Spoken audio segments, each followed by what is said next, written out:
Namaste student. In this video we are going to learn division of integers from chapter number 2, multiplication and division of integers of standard 7.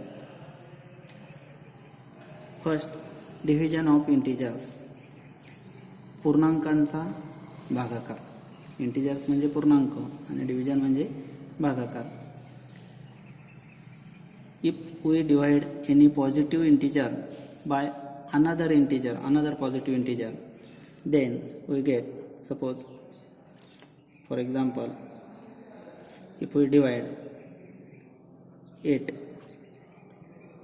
by 4, we can write it as 8 divided by 4 and the fraction is, which is 2. Divide 8 by 4, then we get quotient is 2. जर आपण 8 ला 4 ने भाग दिला तर आपल्याला भागाकार मिळतो 2, which is quotient is integer. Question सुद्धा पूर्णांक भेटला आपल्याला. 2 पूर्णांकांचा भागाकार केला आणि भागाकार पूर्णांक भेटला. Suppose example number 2, if we divide one integer means 7 by another integer, both integers are positive, divide 7 by 3, we can write it as 7 upon 3 is equal to, बघा आता जर आपण 7 ला 3 ने भाग दिला तर 3च्या पटीमध्ये 7 येत नाही, म्हणून भागाकार 2चा भाग जातो.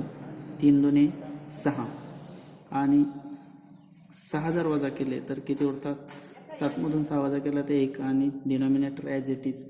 म्हणजे हा जो नंबर मिळाला आपल्याला तो फ्रॅक्शनल नंबर मिळाला.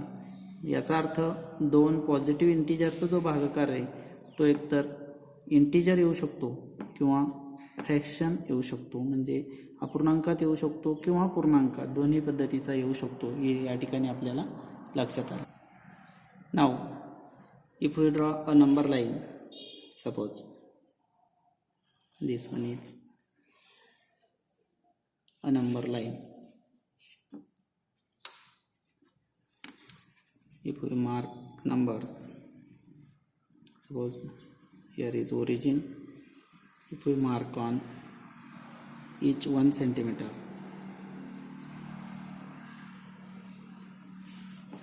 origin is 0, numbers on right side is positive 1 2 3 4 5 and numbers towards left hand side of 0 is negative, -1 -2 -3 -4 and -5.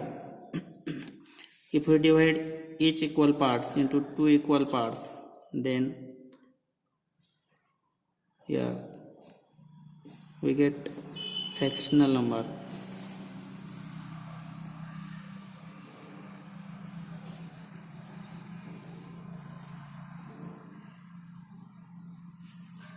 Suppose here is means we divide distance 0 to 1 centimeter distance into 2 equal parts, means the number which lie here is 1 upon 2, here is 2 upon 2, here is 3 upon 2.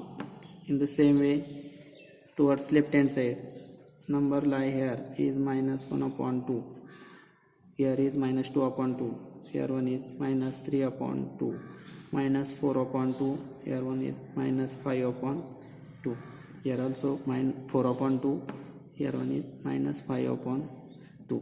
Now number -5 upon 2 and plus 5 upon 2 are mutually opposite numbers.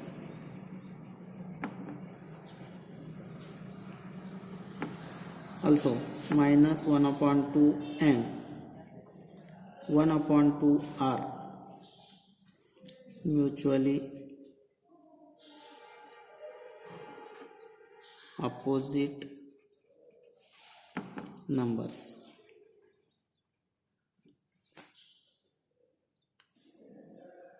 Also -3 upon 2 and 3/2 are also mutually opposite numbers. If we find out their sum, then we get -5/2 plus 5/2. जर आपण त्या दोघांची बेरीज शोधली तर ती बेरीज बघा काय येते, which is equal to -5/2 plus 5/2 is equal to, बघा दोघं पण एकमेकांची विरुद्ध संख्या आहेत. एकाचं 5/2 दोघं ठिकाणी सारखे आहेत, एकाच साईन पॉझिटिव्ह एकाच निगेटिव्ह आहे, त्यांना आपण काय म्हणतो, विरुद्ध संख्या आहेत, म्युच्युअली परस्परांच्या विरुद्ध संख्या आहेत. आणि त्यांची जर बेरीज केली आपण 5/2 - 5/2 is equal to 0. -1/2 plus 1/2 which is also equal to 0. दोघं पण परस्परांच्या विरुद्ध संख्या आहेत आणि त्या दोघांची जर बेरीज केली तर 1/2 - 1/2 is equal to 0. Now to divide any positive integer by a negative integer. कुठल्याही धन पूर्णांक संख्येला ऋण पूर्णांक संख्येने जर आपण भाग दिला तर त्यासाठी आपण एक एक्झाम्पल कन्सिडर करू. Suppose for example, divide any positive integer. If we take number 7, this one is positive integer and we have to divide it by a negative integer. आपल्याला त्याला निगेटिव्ह इंटिजरने डिवाइड करायचं आहे. Suppose we are going to divide by -3. -3 is negative integer. हा पण पूर्णांक आहे परंतु हा ऋण पूर्णांक आहे आणि स्वतः धन पूर्णांक आहे. आपल्याला तीच कंडिशन दिलेली, डिवाइड एनी पॉझिटिव्ह इंटिजर, धन पूर्णांकाला ऋण पूर्णांकाने आपल्याला भाग द्यायचा आहे. आता याचे काय अर्थ होतात, समजा आपल्याला हा जो पूर्णांक आहे तो आपल्याला फ्रॅक्शन स्वरूपात जर त्याचे अवयव जर लिहायचे असेल तर काय लिहू शकतो आपण, 1 × 7, 1 × 3.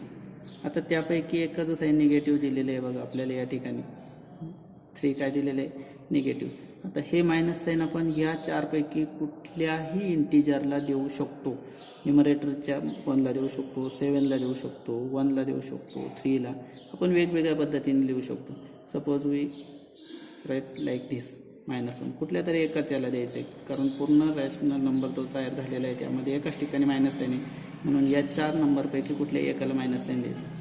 एखादा विद्यार्थी असंही लिहू शकतो, 1 × 7 अपॉन 1 × -3. याचाही अर्थ तोच होतो, म्हणून मध्ये इज इक्वल टूचं साईन आलेलं आहे. या दोघां तिघा रेशोंच्या किमती सारख्याच आहेत. किंवा आपण असंही लिहू शकतो, -1 × 7/3. किंवा आपण असंही लिहू शकतो 1/3 × -7. 7लाही मायनस साईन. इथे डिनॉमिनेटरचा 1 आहे, तो लिहिला तरी चालेल किंवा नाही लिहिला तरी पण काही अडचण नाही. किंवा असंही लिहू शकतो 1/3 × 7/-1. या सर्वांचे अर्थ एकच होतात. म्हणजेच जे निगेटिव्ह साईन दिलेले आहे डिनॉमिनेटरचं ते आपण या 4 नंबरपैकी न्युमरेटर डिनॉमिनेटर कुठल्याही पद्धतीने लिहू शकतो आणि सर्वांचे अर्थ एकच होतात. त्यानंतर पुढचा जो रूल दिलेला आहे बघा, to divide any negative integer by a negative integer. आता निगेटिव्ह इंटिजरला निगेटिव्ह इंटिजरने डिवाइड करायचं आहे, म्हणजे ऋण पूर्णांकाला ऋण पूर्णांकाने भाग द्यायचा आहे. त्यासाठी पण आपण एक एक्झाम्पल कन्सिडर करू. Suppose 14 divided by 9. Negative integer घ्यायचे दोघं, -14 डिवायडेड बाय -9. आता बघा इथे न्युमरेटर आणि डिनॉमिनेटर दोघांची साईन मायनस आहे. हे पण आपण या पद्धतीने मांडू शकतो, 1 × 14 डिवायडेड बाय 1 × 9. बघा आता न्युमरेटरमध्ये एकाचं साईन मायनस आलेलं आहे, डिनॉमिनेटरमध्ये पण मायनस साईन आहे. मग आपण या 4 नंबरपैकी कुठल्याही एकाला मायनस साईन देऊ शकतो, न्युमरेटरमध्ये पण आणि डिनॉमिनेटरमध्ये. समजा आपण 1ला दिलं तर या पद्धतीने ज्याला मायनस साईन दिलं ते ब्रॅकेटमध्ये लिहायचं, -1 × 14 डिवायडेड बाय -1 × 9. किंवा आपण असे लिहू शकतो, -1 × 14 डिवायडेड बाय 1 × -9. किंवा बघा न्युमरेटरमध्ये एक मायनस साईन आलं पाहिजे, डिनॉमिनेटरमध्ये एक मायनस साईन आलं पाहिजे. किंवा आपण असे लिहू शकतो 1/9 × -14/-1. याही पद्धतीने लिहू शकतो आपण. किंवा -1 × 14/-9 असे डिफरंट वेगवेगळ्या प्रकारे आपण हा रेशो लिहू शकतो. आणि त्याचं जर उत्तर आपण शोधलं तर लास्टला आपल्याला दोघांची जी किंमत आहे -14/-9 दोघं ठिकाणी निगेटिव्ह साईन असल्यामुळे त्याचं जो रूल आहे मल्टिप्लिकेशनचा तसंच डिव्हिजनचा रूल आहे. मायनस मायनस असेल तर मल्टिप्लिकेशन पॉझिटिव्ह येते. Means if we multiply negative number by any negative number then we get positive number. Like that, if we divide any negative integer by another negative integer then we get positive integer which is 14/9. जर ऋण संख्येला ऋण संख्येने भाग दिला तर भागाकार काय येतो? पॉझिटिव्ह येतो. असे अनेक, हीच नाही यापेक्षा अनेक प्रकारे आपण लिहू शकतो. फक्त लक्षात घ्यायचं न्यूमरेटरला पण निगेटिव्ह साईन येईल आणि डिनॉमिनेटरला पण एक निगेटिव्ह साईन येईल. नाव रूल्स ऑफ डिव्हिजन, भागाकाराचे जे नियम आहेत ते बघू. त्यापूर्वी एक गोष्ट लक्षात ठेवायची, we can not divide any number by 0. आपण कोणत्याही संख्येला शून्याने भाग देऊ शकत नाही. समजा एखादा नंबर दिलेला आहे 5 and if we divide it by 0, तर असा रेशो आपण लिहिला 5 divided by 0. We can not define the value of this ratio. आपण या रेशोची किंमत डिफाईन करू शकत नाही कारण शून्याला भाग देऊ शकत नाही आपण. त्याच्या मागचं कारण काय आहे? समजा if you write 4 divided by 2. आता हा भागाकार कसा लिहितो आपण? 4ला जर आपण 2ने भाग दिला तर याचा अर्थ 2 या संख्येला कशाने गुणल्यानंतर गुणाकार 4 येईल असा आपण विचार करतो आणि त्याचा भागाकार इथे लिहितो 2. म्हणजे या दोघांचा गुणाकार येतो 4. मग असाच विचार जर इथे केला तर शून्याला कशाने गुणल्यानंतर 5 येणार आहे. शून्याला जर आपण कुठल्याही संख्येने गुणलं तर गुणाकार 0 येतो. म्हणजे कोणत्याही संख्येला शून्याने गुणल्यानंतर गुणाकार 5 येऊ शकत नाही. याचा अर्थ आपल्याला हा भागाकार जो आहे तो व्यक्त करता येत नाही. म्हणून कॅन नॉट डिफाईन असा जर रेशो असेल तर त्याला कॅन नॉट डिफाईन म्हणतात. आणि म्हणून एक रूल लक्षात ठेवायचा, we can not divide any number by 0. कोणत्याही संख्येला आपण शून्याने भाग देऊ शकत नाही. नाव rules of division. First rule, the quotient of 2 positive integer is a positive integer. कोणत्याही 2 पॉझिटिव्ह इंटिजरचं क्वोशिएंट म्हणजे भागाकार. कोणत्याही 2 धन पूर्णांकांचा भागाकार हा धन पूर्णांकच असतो. Means positive number divided by positive number is equal to positive number. 2 धनपूर्णांकांचा भागाकार नेहमी काय येतो? धनपूर्णांक. हा पहिला रूल आहे. Second rule, the quotient of 2 negative integer is a positive integer. 2 ऋण पूर्णांकांचा जर भागाकार केला आपण, negative divided by negative which is also positive number. बघा, 2 ऋण पूर्णांकांचा भागाकार केला तर आपण आत्ताच थोड्या वेळापूर्वी बघितलं की मायनस मायनस साईन जे आहेत ते मल्टिप्लिकेशनचा रूल जो आहे तोच डिव्हिजनसाठी लागू होतो आणि 2 ऋण पूर्णांकांचा भागाकार नेहमी धनपूर्णांक येतो. Third rule, the quotient of positive integer and a negative integer is always negative integer. एक ऋण असेल आणि एक धन असेल, मग त्यापैकी पहिला धन असू शकतो, दुसरा ऋण असू शकतो, किंवा दुसरा धन असू शकतो, पहिला ऋण असू शकतो. त्या दोघांचा भागाकार नेहमी निगेटिव्ह येतो. Means positive number divided by negative number is equal to negative number और negative number divided by positive number is also negative number. Means quotient of positive integer and negative integer. Positive integer आणि negative इंटिजरचा जर आपण भागाकार केला, quotient शोधला, एक कोणताही पॉझिटिव्ह आणि एक निगेटिव्ह असेल, मग तो न्यूमरेटरला पॉझिटिव्ह असेल, डिनॉमिनेटरला निगेटिव्ह, किंवा न्यूमरेटरला निगेटिव्ह, डिनॉमिनेटरला पॉझिटिव्ह असेल, तर यांची जर क्वोशिएंट शोधले तर ते नेहमी काय येतात? निगेटिव्ह येतात. म्हणजे या ठिकाणी सोपा रूल लक्षात ठेवायचा, दोघांची साईन पॉझिटिव्ह असेल तर उत्तर पॉझिटिव्ह येतं, दोघांची साईन निगेटिव्ह असेल तरी उत्तर पॉझिटिव्ह येतं, आणि एकाचं चिन्ह ऋण आणि एकाचं धन असेल म्हणजे अपोजिट असेल तर उत्तराचं साईन काय असतं? निगेटिव्ह नंबर असतो. हे तुम्ही लक्षात ठेवायचं. नाव practice set 9. First example, solve First example is minus 96 divided by 16. First write down in numerator and denominator form. Minus 96 divided by 16 which is equal to, बघा आता आपल्याला 96ला 16ने भाग द्यायचा आहे. आपल्याला माहिती आहे 16च्या टेबलमध्ये 96 आहे 16च्या टेबलमध्ये. मग यांचे फ्रॅक्शन आपल्याला लिहायचे आहेत. मी सांगितलं एकाचं साईन निगेटिव्ह असेल फ्रॅक्शनमध्ये तर उत्तराचं चिन्ह हे वजा येत असतं. मग आपण कुठल्या एका नंबरला ते साईन ठेवायचं आहे. अगोदर आपण त्यांचे फॅक्टर्स काढू. 16ने जर आपण 96ला भाग द्यायचा असेल तर 1696 आपल्याला माहिती आहे. Means 16 into 6 is 96 upon 16 into 1. Here minus sign give to any number. कोणत्याही संख्येला द्यायचं या चारपैकी मायनस साईन. आत्ताच रूल आपण बघितलेला आहे. आता इथे जर बघितलं आपण तर 16 न्यूमरेटर आणि डिनॉमिनेटरला दिलेलं आहे. त्यांना भाग जातो 16 1 16 16 1 16.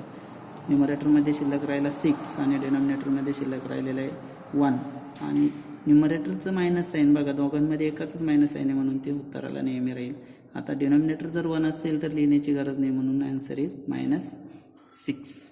Second example 98 divided by -28. First write down in numerator denominator form. After then write down its factor. अगोदर बघा दोघं नंबर कोणाच्या पटीमध्ये आहेत 14च्या. मग अगोदर आपण त्यांचे फॅक्टर्स लिहू. 14 into 7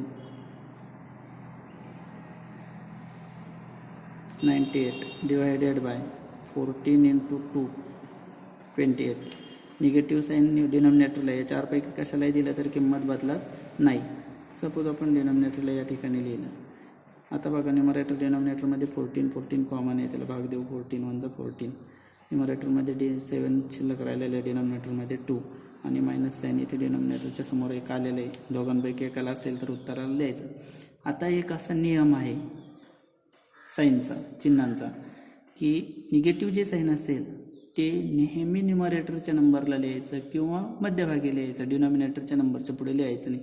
म्हणजेच आपण या पद्धतीने -7/2 म्हणजे दोघं नंबरच्या समोर लिहू शकतो किंवा न्यूमरेटरला -7/2. या सगळ्यांचा अर्थ एकच आहे. मध्ये इज इक्वल टूचं साईन लिहिलेलं आहे. बघा दोघांपैकी एकच साईन निगेटिव्ह असेल तर उत्तराचं साईन निगेटिव्ह येतं हे लक्षात ठेवायचं. त्यानंतर next example -51 divided by 68. -51 divided by 68 is equal to. आता दोघं पण संख्यांचा जर विचार केला आपण तर ह्या 17च्या टेबलमध्ये येतात म्हणून अगोदर आपण फ्रॅक्शन लिहू त्यांचे. 17 3 अँड 17 4.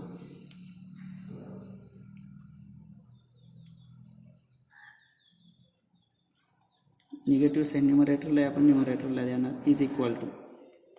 बघा 17 सारखेच मिळालेले त्यांना भाग जातो. न्यूमरेटरला मायनस साईन तसंच आहे. शिल्लक राहिलेला number 3 divided by 4. And last example बघा 4th एक्झाम्पल 38 डिवायडेड बाय -57. हे दोघं पण नंबर कशाच्या टेबलमध्ये 19च्या. So write down in fractional form. 19 2 and 19 3.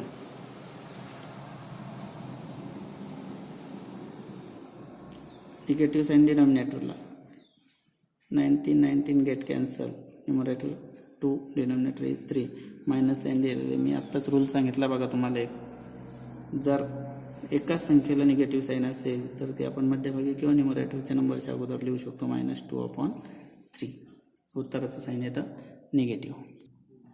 याच पद्धतीने तुम्ही उरलेले जे उदाहरण आहे प्रॅक्टिस सेट 9 मधले पहिले ते तुमच्या वहीमध्ये सोडवायचे. नाव question number 2 practice set 9. Write 3 divisions of integers such that the fractional form of each will be 24/5. बघा अशा 3 जोड्या लिहायच्या आहेत. भागाकार लिहायचे आहेत आपल्याला. 3 डिव्हिजन्स लिहायचे आहेत इंटिजरच्या की ज्यांचा फ्रॅक्शनल फॉर्म काय असणार आहे 24/5. मग फ्रॅक्शनल फॉर्म जर आपल्याला लिहायचं असेल बघा फ्रॅक्शनल फॉर्म किती यायला पाहिजे आपला 24/5. मग फ्रॅक्शनल फॉर्म दिलेला आहे आपल्याला, उत्तर अगोदरच दिलेलं आहे. त्याचं रूपांतर जर करायचं असेल आपल्याला डिव्हिजनमध्ये, तर त्याला कोणत्याही संख्येने न्युमरेटर आणि डिनॉमिनेटरला सारख्याच किमतीने गुणलं तर उत्तर बदलत नाही. हा रूल वापरायचा. 24ला जर आपण 2ने मल्टिप्लाय केलं तर डिनॉमिनेटरला जो 5 आहे त्याला पण 2ने, म्हणजेच न्युमरेटर आणि डिनॉमिनेटरला सारख्याच नंबरने मल्टिप्लाय करायचं आहे, म्हणजे त्या रेशोची किंमत बदलत पण नाही. Which is 48 divided by 10. बघा, याचं जर फ्रॅक्शनल फॉर्म शोधला आपण तर 2ने जर भाग दिला तर त्याची किंमत 24/5 येते. अशाच प्रकारे अजून आपल्याला किती शोधायचे आहेत? 3 शोधायचे आहेत. मग तुम्ही आपण 2ने गुणलं, तुम्ही 3ने गुणू शकता. 4, 5, 6, 7, 8, 9 कोणत्याही संख्येने गुणलं की तुम्हाला वेगवेगळे इंटिजर्स मिळतील. नाव question 3rd. Write 3 divisions of integers such that the fractional form of each will be -5/7 like this. वरच्या उदाहरणाप्रमाणेच बघा, फक्त उत्तर काय असणार आहे? निगेटिव्ह असणार आहे. मग आता आपल्याला जो आन्सर दिलेला आहे -5/7, याच पद्धतीने न्युमरेटर आणि डिनॉमिनेटरला सारख्या संख्येने मल्टिप्लाय करायचं, म्हणजे किंमत पण बदलत नाही आणि त्याचे आपल्याला वेगवेगळे रेशो जितके पाहिजे तितके शोधता येतात. Suppose we multiply it by 2, numerator and denominator सारख्याच नंबरने मल्टिप्लाय करायचं. 5 × 2 10, एकच साईन निगेटिव्ह म्हणून -10. 7 × 2 14. बघा, असे अजून 3 लिहायचे आहेत तुम्हाला. मग तुम्ही 3ने, 4ने, 5ने कोणत्याही वेगवेगळ्या संख्येने गुणाकार करून अशा पद्धतीचे रेशो मिळवू शकतात. नाव question number 4. The fish in the pond below carry some numbers. Choose any 4 pairs and carry out 4 multiplication with those numbers.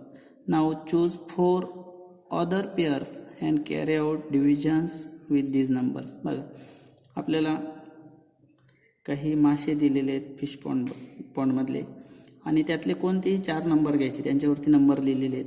कोणतेही 4 घ्यायचे आहेत आपल्याला. चूज एनी 4 पेअर्स, कोणते 4 जोड्या घ्यायच्या आहेत आणि त्यांचा गुणाकार करायचा आहे आणि भागाकार पण करायचा आहे. एक एक्झाम्पल आपल्याला दिलेलं आहे बघा, -13. बघा, यातला आपण -13 या पीशवर -13 लिहिलेलं बघा, म्हणून पहिला नंबर घेतला -13 मल्टिप्लाइड बाय -15. हे बघा, इथे या पीशवरती -15 लिहिलेलं आहे. या दोघं नंबरचं मल्टिप्लिकेशन केलेलं आहे. निगेटिव्ह नंबरचं मल्टिप्लिकेशन पॉझिटिव्ह येतं आणि नंबरचं मल्टिप्लिकेशन काय आलं? 13 × 15 195. Like this we can write 4 pairs. असे 4 जोड्या लिहायच्या आहेत. आता ही दिलेली आहे ती वगळून ती तुम्ही लिहायचीच आहे, आणि त्याच्या व्यतिरिक्त 4 जोड्या तुम्हाला अशा पद्धतीने नंबर घ्यायचे आणि मल्टिप्लिकेशन करायचे. काहींचे साईन निगेटिव्ह आहे, काहींचे पॉझिटिव्ह आहे. मग चिन्हांचा पण विचार करायचा गुणाकार करताना, आणि आपण जे रूल बघितलेले त्याप्रमाणे गुणाकार करायचा आहे. आता in the same way division अशाच पद्धतीने भागाकार एक करून दाखवलेलं बघा. -24 यातलंच घेतलेलं बघा, एका फिशवरचा नंबर -24 डिवायडेड बाय 9. हे बघा, +9 घेतलेलं आहे, प्लस साईन लिहिलेलं नाही तरी चालतं. मग दोघांचं डिव्हिजन जर शोधलं आपण तर त्याचा फ्रॅक्शनल फॉर्म येतो -8/3. हे दोघांना 3ने भाग जातो, 3ने भाग दिल्यानंतर त्याचं उत्तर आलेलं आहे -8/3. अशाच पद्धतीने आपण यातले कोणतेही 4 जोड्या घ्यायच्या आहेत आणि त्यांचा असा भागाकार करून फ्रॅक्शनल फॉर्म लिहायचा आहे. भागाकार केल्यानंतर चिन्हांचे जे रूल आहेत ते पण या ठिकाणी लिहायचे आहेत. नाव complete practice set 9 in your textbook, in your notebook.